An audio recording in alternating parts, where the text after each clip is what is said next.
Hi, I'm here with Jennifer Fernandez, who is Senior Vice President, Events and Content for Travel Show Marketing. And we're here to talk about actually a travel agent event, a travel agent show. Remember those? We're going to have the Romance Travel Forum. Travel Show Marketing Group is going to put on the Romance Travel Forum in Mexico on the Riviera Maya this August, and we're going to talk to Jennifer about that show and it really is probably will be the first travel advisor show to return. All the others are canceled. It's crazy, but it's true, and we're going to talk about with Jennifer and more on Insider Travel Report. First of all, Jennifer, how are you and where are you? Hi, James. I'm doing great. Thank you so much for having me today on the call. I am based in New York. I'm actually based in my home office in New York. How odd to be in a home office. It's just that Yes. We're all getting to know our home offices very much, but I think you do that anyway. If I recall, you always were in your home office, so this isn't that strange to you, but that's it. Now let's talk a little bit about this this show. You're scheduled to hold it this August. What are the dates and where is it located? Sure. So Romance Travel Forum, we're going into our 7th year. We're going to be in at the Hard Rock Riviera Maya. We kick off officially on August 16th until August 19th. However, we have secured pre and post familiarization itineraries with some of the major brands within the region.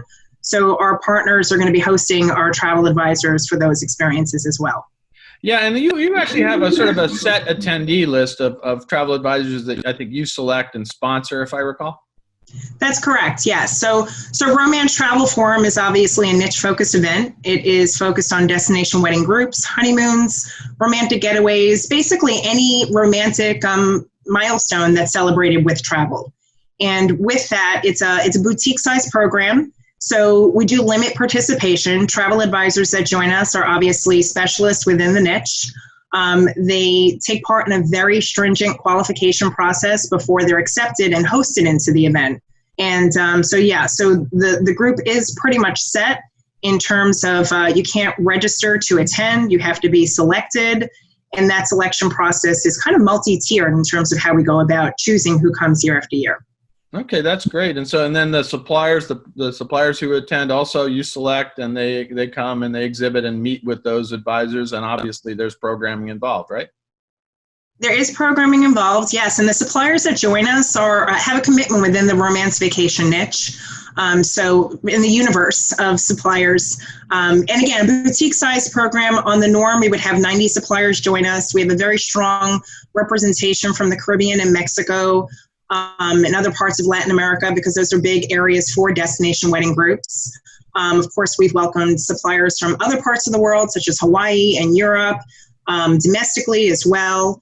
We do limit representation from individual regions because it is such a finite number of participants, I should say. So we don't want over-representation in any given area. So those are the supplier types that join us. Those are the regions actually that are represented traditionally. And how many travel advisors attend roughly? Yeah, so on the norm, we have 190 travel advisors join us. And again, we qualify them all. This year being very unusual, we were set originally actually to host this event in mid-May in Los Cabos, and for the reasons that the rest of the world has kind of paused. We decided to move the event. We took a wait-and-see approach and moved it to August. And we put pause on the number of travel agents, or I should say the qualification process. So we've got a wait list of over 100 travel advisors that want to join us. But we right now have 115 travel advisors signed up. And okay, that's great. where we're going to keep it. And now the resort that's hosting you now is which one? It's the Hard Rock Riviera Maya in Mexico. Okay. Now, what kind of protocols has that resort put in place, or have you put in place to kind of assure all the participants in this conference about their health and safety? Are there going to be, are you going to have to really focus on all of the different things we hear about now, like social distancing and masks and other requirements? Well, the event is 2 months away, but we're always looking and trying to be proactive instead of reactive with the situation. The property itself, which is part of the the all-inclusive collection of hotels, which is the Hard Rock brand of Mexico and Caribbean, they've adapted the safe and sound protocols, which they're working with organizations around the world from a health standpoint, hospitality experts, and they're incorporating a lot of different things as it relates to sanitation, social distancing. The whole event, the whole experience from a guest perspective will be very different. From the beginning, from when they get there, their bags are going to be sanitized. They're going to have touchless check-in.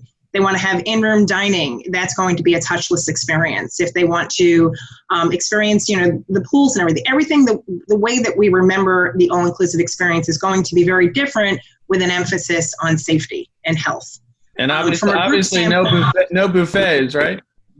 No buffets, no self-serve buffets. All of that is being reimagined as we speak. And I know, this property, along with many of our other properties, are adapting very similar protocols. Now, you mentioned that you already have about 100 and some agents registered, and you really qualify them. I mean, if a travel advisor still wants to attend, is it still possible to put in their bid to see if they qualify? We'd love to support travel advisors all the time, but unfortunately, we have a wait list right now that exceeds 100. So anybody that wants to attend, it would be a very difficult situation to accommodate everybody that would like to attend this year. And what about suppliers who may still want to join you? I'm sure you can accommodate them, or not? We can. We are further limiting supplier participation as well this year. We have about 14 supplier spots remaining.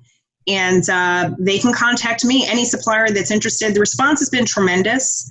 And we have 14 spots remaining. So anybody that's interested can just contact me, and we could talk about the different opportunities and get them signed up, as long as there's still space available. No, wonderful. That's fantastic. Now, let's talk a little bit about the content of this show. I assume there are individual seminar sessions, speakers, networking maybe, sessions, and maybe speakers, plus an exhibition floor. Is that correct?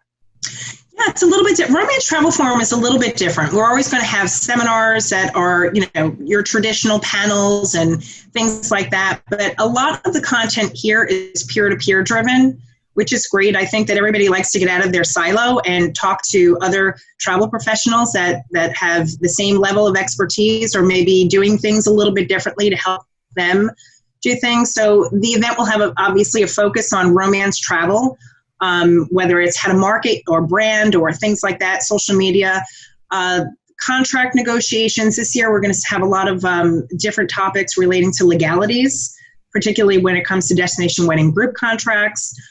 We've done a partnership with TIMA, which is the Travel Industry Marketing Association, on branding and offering travel advisors as well as supplier partners an opportunity to tap into some of the resources to help them better sell. There's not a traditional exhibition floor with trade show booths. This is an appointment-based program.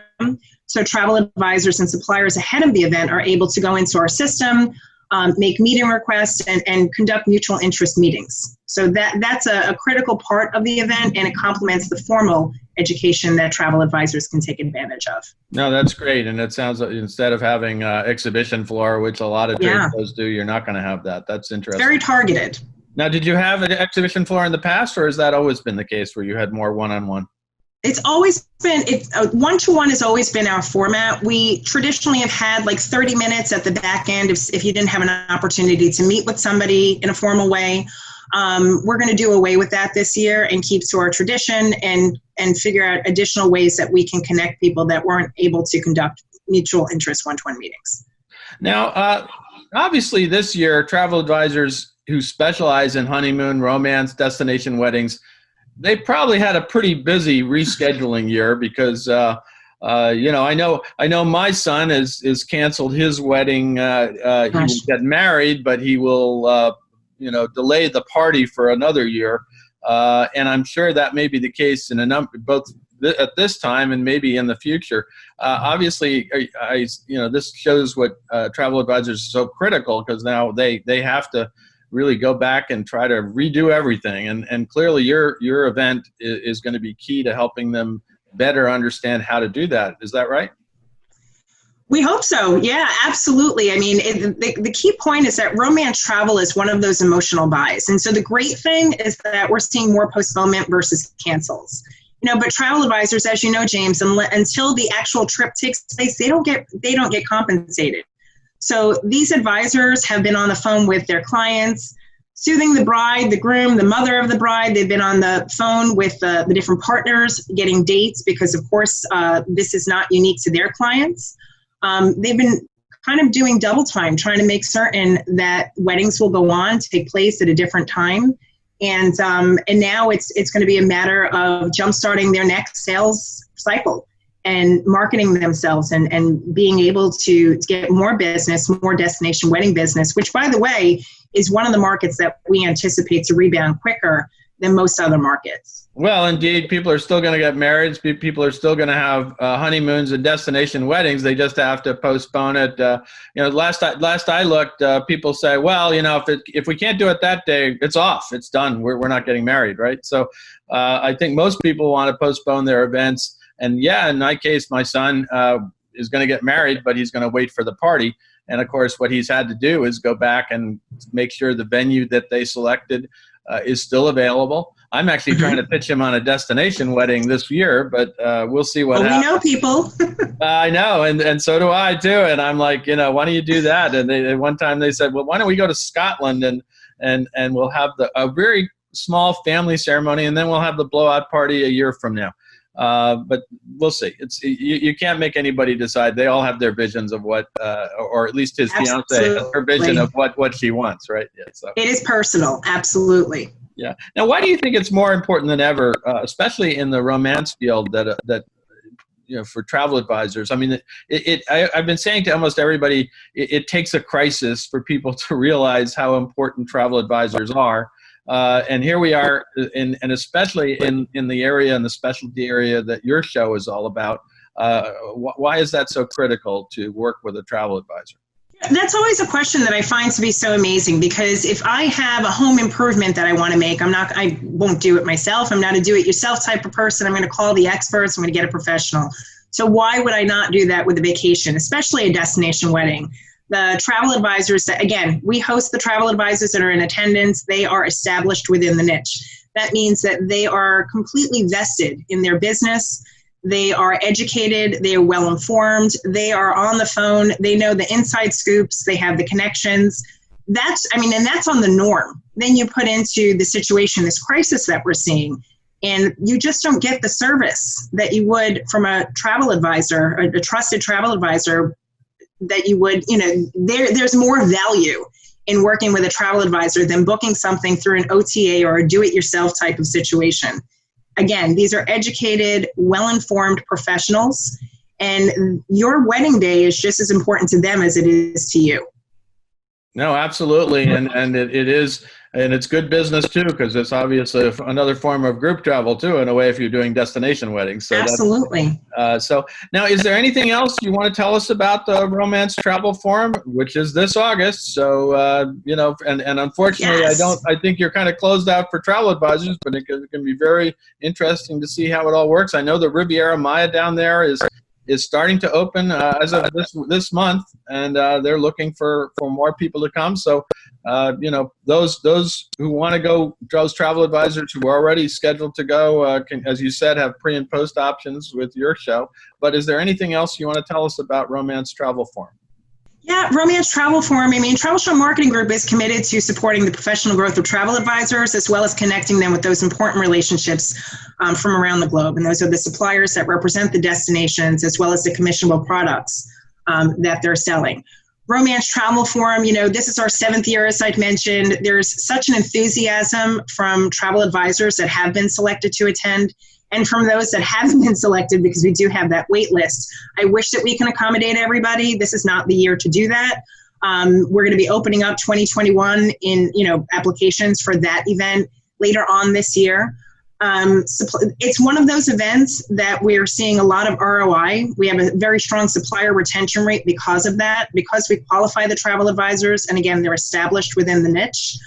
we're very proud of it. And we know that travel advisors are very eager to travel again and be in destination. That's very important, actually, part of the reason that we're moving forward. And part of the enthusiasm factor is that travel advisors want to go in destination and show their experience to clients and let them make informed decisions on where they'd like to go on vacation and see what partners are doing in destination to ensure that they're safe, whether it's a destination wedding, a family vacation, a honeymoon, whatever the vacation experience is. No, absolutely. And it sounds like it's going to be a great event. It will be a first.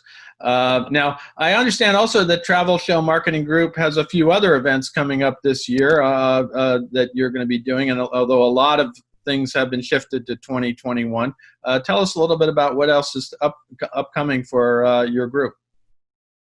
Yeah, so Travel Show Marketing Group has, we produce 5 events. We have a growing portfolio of events. We cater exclusively to the travel advisor community and partners, as I mentioned, suppliers that want to work with travel advisors.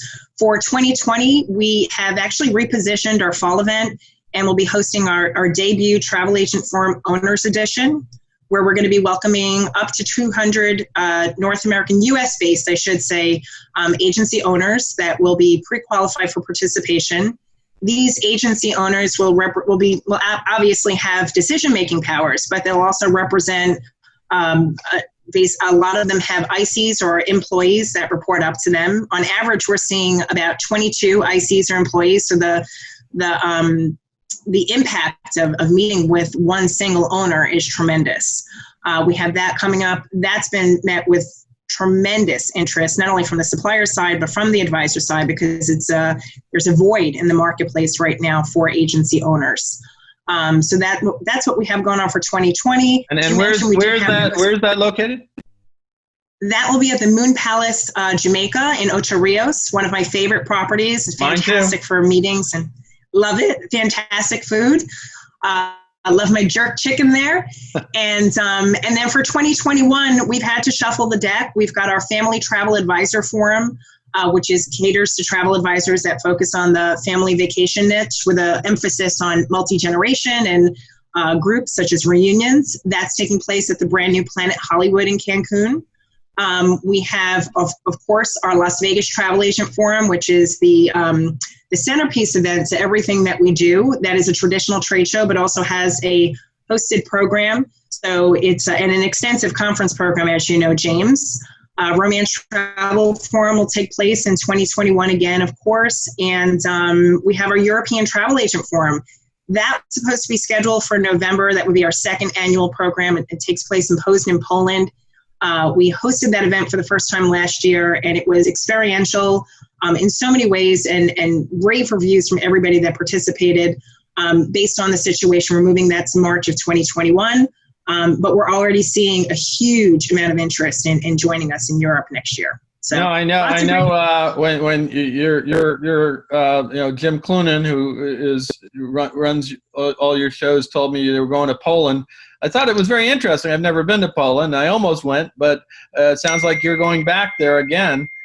So that's great. You missed it this year, but for next year it'd be fantastic. Now, for the Romance Travel Forum, how can people get in touch and find out more about it? I know it's closed for travel advisors, although you never know. You get on the wait list.